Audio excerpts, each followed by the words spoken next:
There are 3 ways to capture screen contents as screenshots with Snap. Let's take a closer look.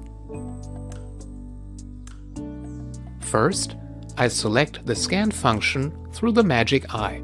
I can also rely on keyboard shortcuts, but I'll talk about that in a later video.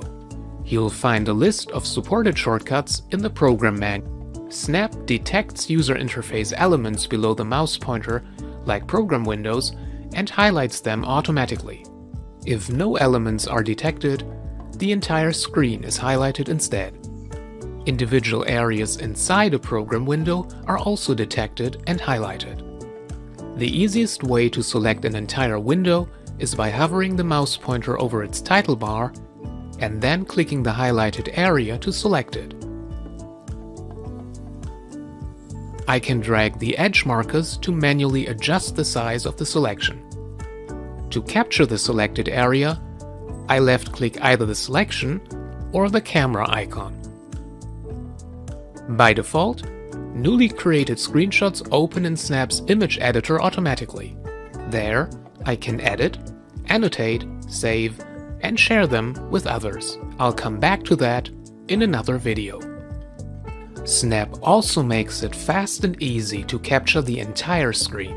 Once again, I first select the scan function through the magic eye, and then move the mouse pointer over a free portion of my desktop to highlight it.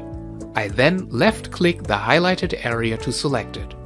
Finally, I either left-click the selection or the camera icon to capture the selected region and open it in the image editor.